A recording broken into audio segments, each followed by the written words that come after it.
So, sister, sorry, Barrister Zuleihat, what do you think most in-laws interfere in marriages? Like, I'm sure as your line of your field of study, or I mean your line of duty, you must have come across problems. One of the problems in marriages are in-laws and all that. Why do you think they do that a lot?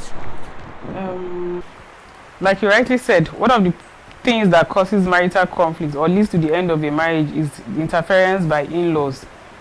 And you have mentioned that it is, some of them, it is with a view to protecting the interest of their own, whether it's their son or their daughter or their brother or their sister. It's only that sometimes when we go overboard, all parties, then it becomes a problem. We know that ordinarily, the ideal situation is for everybody to be on good terms, for you to like your in-laws, you know, take your own, your spouse's in-laws as your own parents and relate with them, you know, the way you relate with your father and your mother, and then even your wife or your husband's brothers and sisters to also take them as your own siblings too. That's the ideal situation. Yes. But sometimes there is conflict. Sometimes there is disagreements, and most of it center around the way the spouses are treating each other. Like I always say to people, if a man says, for instance, that my parents-in-law don't like me, or my sister-in-law, or this and that, the question is, how are you treating your wife? There's something they must have seen. There's something for them to say that, okay, this our son-in-law, this our brother-in-law is not a good person. So this is where the problem starts. And then we have overbearing parents too. Their parents their children have gotten married, but they're not ready to let go. Yes. Of the apron strings. They still want to be attached to their sons or their daughters, and they try to manipulate or control what is happening in the marriage. This is where the in-law problems. Of course, the person in question, the person at the receiving end of their interference, we want to resist. Like, this is my family, this is my home. I don't want you to come and dictate to me what. So definitely conflict will come. So the ideal situation is for everybody to try to be cordial and to respect each other, but it's inevitable sometimes that there will be conflict. And one of the instances is where a particular parent-in-law is being overbearing, or the son or daughter-in-law is not treating his spouse well, which yes. makes her family to want to react. So those are some of the instances that you can have. I've actually seen instances like that where the wife will be complaining that my husband doesn't talk to my mother-in-law, or my mother-in-law doesn't like talking to he doesn't talk to my husband, or he doesn't receive gift from my husband. So at the end of it, you get to see that is probably the husband must have done something to that in-law, maybe in a disrespectful way. Of course, it's not everybody that wants to take, even if you're giving me money or you're taking care of my family, it doesn't mean you should disrespect me or I'm still your in-law and all that. And then the most annoying ones, Barrister, the most annoying one is sisters-in-law or brothers-in-law. In fact, sisters-in-law in particular, they always have that issue of feeling, trying to feel entitled to their brother, forgetting that they to their women too, they will go somewhere, get married someday, So that's just, it happens a lot. One of the most commonest instances also is where a mother-in-law wants to say that, starts to feel threatened by the presence of the wife. Your son has not gotten married, but you're not feeling as if this his wife is a threat to my position in his life. As a rival instead of a daughter. That's a very common one in African setting. And you hear some daughters-in-law, God forbid, praying that their mother-in-law should be there, or they should get married to somebody whose mother is no more alive. That's an extreme kind of emotion. Yeah, but sometimes you wouldn't blame them from experience. Probably some of them must have maybe they were once married before, and they've had bad experience with their mother-in-law. Of course, the next marriage, of course, those that are really my own thinking, we want to I want my mother, I don't want the next man I will get married, I don't want his mother to be alive. And you see them asking, when a man comes to propose to them, like, please, your mother alive? If your mother is alive, me, I'm not interested though. They'll start showing attitude, they're not interested. And when you find out that because his mother is alive, just because of that, despite that the guy, the man in particular is perfect in his own way, but the fact that his mother is still alive, she doesn't want to know if that mother is a good woman or not. That's an extreme scenario. And the way it is in Africa, why this in-law problem is an issue for us here in Africa is because when you get married, you're not just marrying the individual, you're marrying his entire family. Or if you're a man, you should remember that your wife came from somewhere. You didn't just pick her from the gutter. So due regard has to be given to her parents, her family, and the way you treat her will determine what they do. Many times I've had a case where these are two different scenarios now, where a man, he's so attached to his mom, and his mom sees him as her life. In this case, he was the first and only son, and so she was seeing it that this my son, you know, he's her everything. So the wife in particular, you know, when they were having divorce proceedings, she said that actually one of the relatives had called her to tell her that you have to be very patient. This man you came to marry, because we know his mother. His mother takes this her son as her life. Everything you do, you have to be careful. And truly, the mother was the major reason why that marriage ended in divorce, because she kept on saying that, oh no, she has to eat the fruit of her labor. She was the one that suffered to bring up the boy, and then the wife now wants to come and start reaping where she also wants to come and start eating her son's money. And despite all efforts to resolve it, that was how that marriage ended. No matter what the wife did, the husband was always taking. The wife complained about the fact that if the man collects money or he gets money from any source, instead of planning, you know, as a couple, you are supposed to plan, how do we expend this money, how do we use this money, what do we do, when do we build house, you know, things like that. No, he would rather discuss with his wife, so that the wife, with his mother, so that the wife doesn't know anything about his financial dealings. Only he takes advice only from his mother. So that's the kind of extreme situation. And then would you want that when you know it's time for him to get, when you know that he has another family to take care of? Of course, we're not saying that he should abandon you totally. You are his mother. Nothing can change that. He cannot get, he can get many wives out there. He can get many. You can never have another mother. But then you, as a mother, understanding that okay, your son is now grown up. He has a family of his own to take care of course. Understanding that, and then giving them that space and respecting their privacy and all that it won't stop your son from doing what he needs to do, doing his responsibilities over. Even in the Quran says is that your family, your immediate family comes first before your extended family in marriages. So mother-in-law should always try to understand that you should not be, and that brings to why your mother-in-laws always intimidated by their daughter-in-laws. That's what I was mentioning. The fact that she's seen her as a threat to her in the love of her son. You know, she has been the main woman in her son's life, and we respect, in Islam you have to respect your mother. You know, for a man, you know, they say that your paradise lies at the feet of your mother. So for all these years, he has always, you know, catered to the needs of his mother and listened to her and all that. But now that he has a wife, she's seen it that this one is now an equal rival to me for his attention, for his love and all that. But it doesn't need to be that. It doesn't need to be so. You know, in all, there needs to be balance. Islam is a religion of balance. In all situations, there has to be balance. Your respect and your regard for your mother, which is very sacrosanct in Islam, is very important, does not now mean that your wife is now a visitor or then she should be isolated from you. And then another situation is where sorry, I have to. Sorry, let me. Do you know that that's what most mother-in-laws use to, you know, to tame their son? They'll tell you, don't forget that your paradise lies on my feet. So anything under my feet. So anything I want is what you do for me, and they'll take advantage of that, and which is so wrong. We all need to fear Allah. Both the in-laws and the people involved in the marriage, and you know, the extended family in general. We all need to fear Allah, because whatever roles we have, we should not misuse the roles that we have. So I was going to another scenario that I've seen, a case where a man will always accuse his wife's people.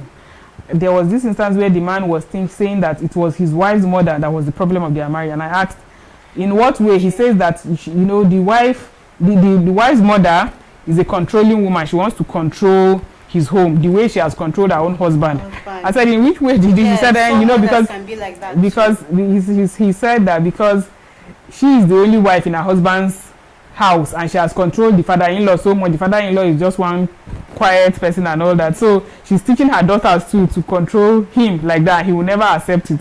Well, I saw it as a sign of being insecure, because I feel that if you treat your wife right, she's the one that is even going to be cautioning her parents and saying to them, please, my husband is good, my husband is okay. You know, don't bring problem between me and my husband. This is what I think. If the couples are tight, if the husband and wife, you know, they are so connected to each other, they've established that bond, and they are treating each other right, the parents-in-law will have to submit. There's instances where the parents-in-law will talk and talk and talk, but when their daughter says, I'm okay, they will be forced to just leave her, you know, and not interfere too much in her marriage. So spouses need to deal with each other very well, in a good way, to treat their spouses right.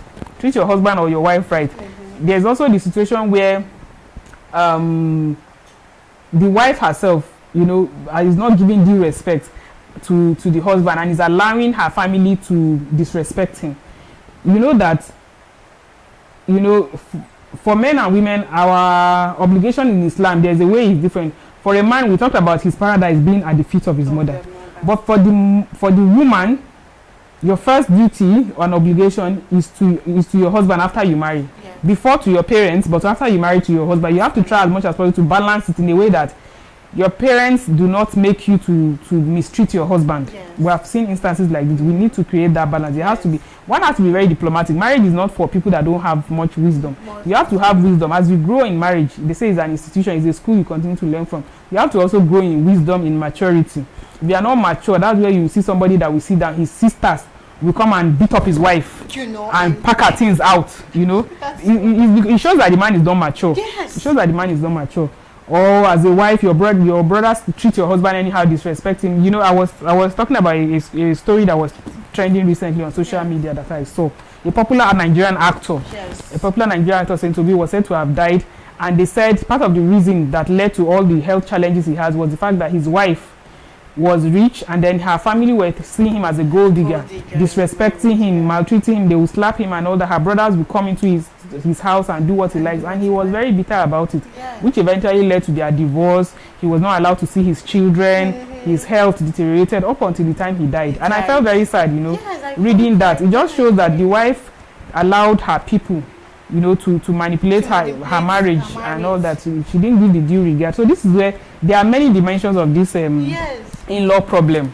There are many causes of this in-law issue, but we all pray that we have good relationship, because when you have a good relationship with your in-laws, it will make the marriage to be healthy. Your children will be happy, will be balanced, knowing that both sides of their parents' family, you know, get on well with each other. It's very bad for parents, you know, to be hearing from the father that your mother's parents, they are bad, or your father's people they are very wicked and all that. It doesn't augur well for us as Muslims. You want to think that, okay, those in-laws, or probably especially mother-in-laws that treat their daughter-in-laws, and was that how they treated her when she got married to the husband of her son? Was that how they treated her? Okay, if that was how they treated her, even if she has had that experience, she shouldn't allow it to repeat. Exactly. She shouldn't maybe pour the anger or probably the frustration or anything she has. Somebody that's experienced that will now not do the same thing to her own daughter-in-law, because we now for someday we're also going to be brother-in-laws, so we will not want, you know, whatever it is that we. So that's how it's supposed to be. You're doing it to your daughter-in-law, you're remembering that, okay, you also have daughters that will go out someday and get married to, and how, if they treat them this way, how would you feel? How would you feel if they treat them this way? Or are you going to also train her to be disrespectful to her own in-laws too, or to, you know? You know, in fact, there's a funny video that I actually watched where the mother-in-law was clearly like competing with the daughter-in-law, even in terms of space to sit in a car, space to sit in a car. They'll be dragging the space. I'll sit in front of my son because he's my son. He suckled on my, and always use that to threaten. Yes, he suckled on my breast. I carried him for 9 months. He suckled on this breast for 2 years. What have you done? You know, the only is that forgetting that what your wife can give, what your daughter-in-law can give to your son, even though it's your son, you brought him, you gave him life into this world, you can never give it to your son. Another thing is that our roles in marriages differ. There's no need to try and impugn on another person's role. It's better to separate our roles and to recognize the fact, if you want to be respected, I think that whether you are a parent-in-law or whatever you are, brother-in-law, if you want to be respected, you have to maintain that decorum in the way you treat your in-law. Yes. You know, you are also an in-law to some other people. So the way you treat your in-laws, your sister's husband, your brother's husband, and for the sister-in-law, for instance, remember that you also will get married, or you are already married, you know. So you have to try as much as possible to behave with your brother's wife the way you want your own husband's sisters, you know, to behave to you. Of those ones that come to misbehave, they are married somewhere, and maybe probably where they are married to, they dare not even try that. So, but they always have the power to come and to come and misbehave in their brother's house. That's why they always come to show their power. But in their own family, they can't even try that because they know what they will get in return. And now, after all being said and done, So what do you think are the best ways one can cope with such kind of in-laws, difficult in-laws like that? And this brings us to the tips on probably the best tips to follow. Of course, if you have been facing that challenge, or if you're married or you're about to get married, and then these are the tips you need to look out for, and then if you follow them, you have a peaceful marriage, and you know how to follow your in-laws no matter how difficult it is. Even if they are Margaret Thatcher, trust me, you know how to deal with them.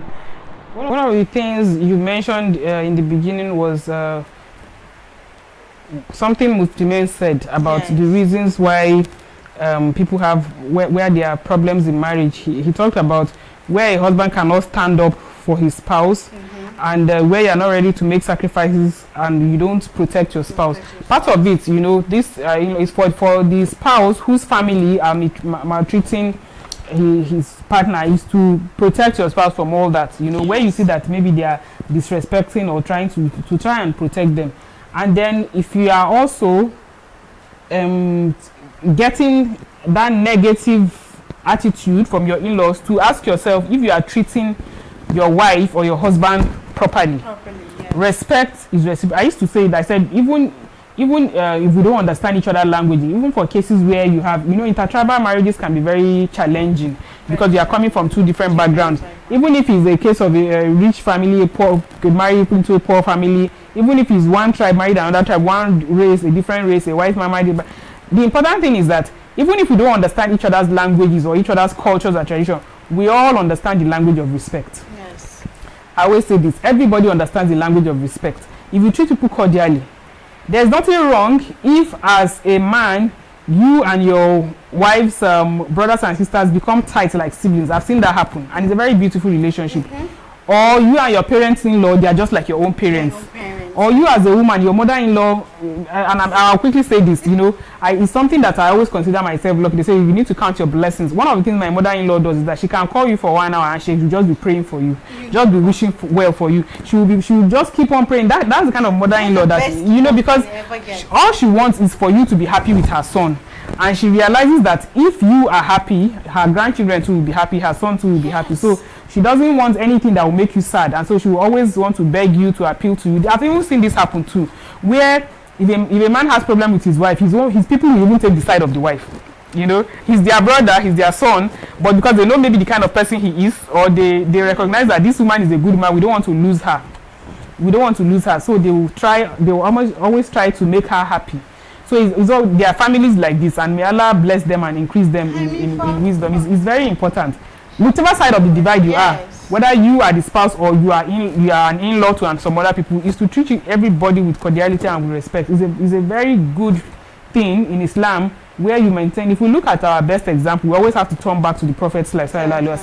He was so good to his in-laws. Even after his wife Khadija radiallahu anha died, he will always remember her, and if he sees any of her relatives, he will have tears in his eyes, thinking about how good a wife she was. He will have gifts, and he will be sending to her relatives. She's dead, his wife is no more there, but he will not forget her family.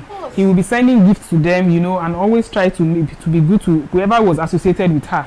That's how it's supposed to be. So this person is your life partner. So the family he or she is coming from has to be people that you love, and they love you too. It's important. Sometimes you cannot help it. You have tried your best and nothing is happening, but it's all just for everybody to maintain that respect and all that.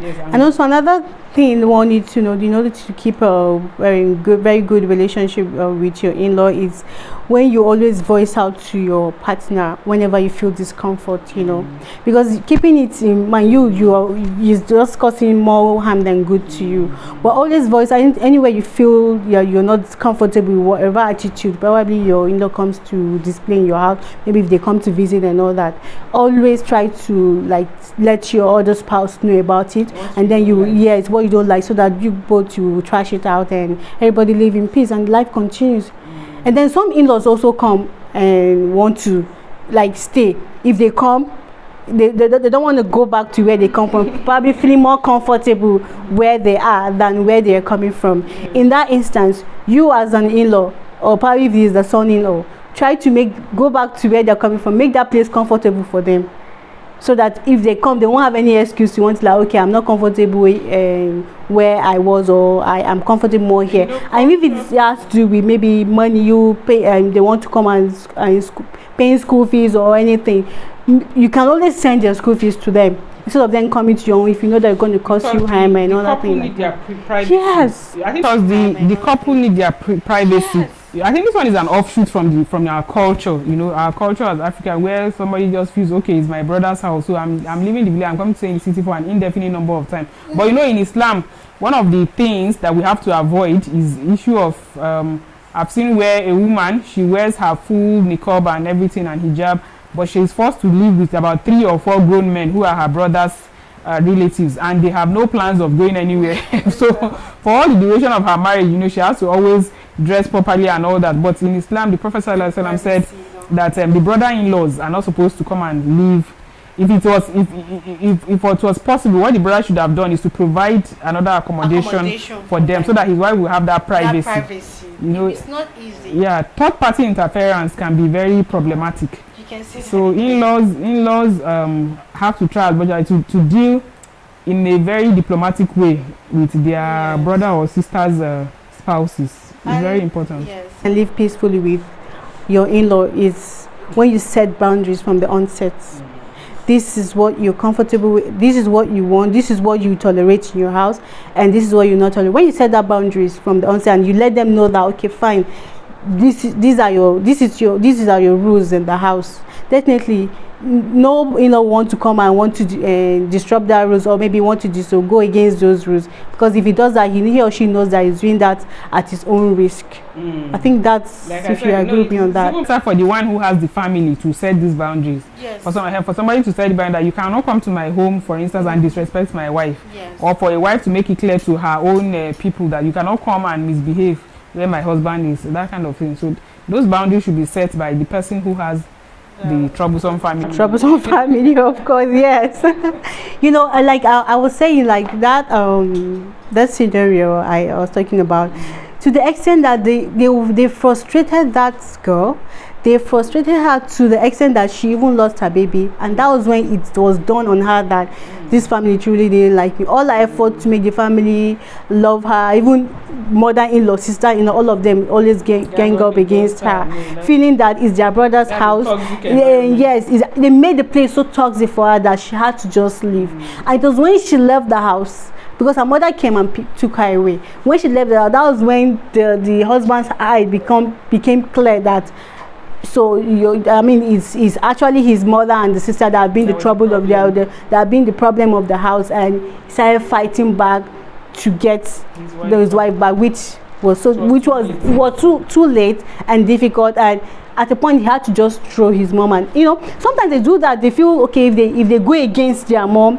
It's like it's a taboo to them to do that, even though they know that their mother is bad. They know that their mother's attitude, they have an overbearing attitude, but then they can't even if they try to caution their mom, some of them won't even want to. They feel they always so boldly believe and bently believe in that my paradise at my mother's feet, so I don't want to go against her. And you know, it has to be balanced. Balance, yes. You know, one would also not want somebody to place his wife's happiness up and above his mother's own, because you know we are Muslims, but at the same time not to allow some kind of extreme overbearing attitude from his mother. And the overbearing attitude is where the problem is, where they say too much of everything is bad. So yes.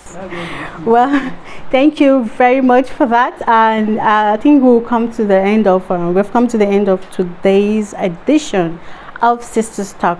I hope you enjoy the program and you've learned 1 or 2 things. If you're about to get married, or you're still single, you're planning to get married, I hope you've learned 1 or 2 things on how to better tolerate your in-laws, or how to better cope with them, no matter how difficult they are. And I'm sure you enjoyed our talk with Barrister Zulaihat, and I'm sure you got value from all what she said. If you have any other thing to talk about, like I always say, always feel free to drop your comments, your observation, and all that. We're always there for you. Thank you so much. Until we see you next time, have a great day. I remain Sharifat Yahya, and have a blessed day. Bye.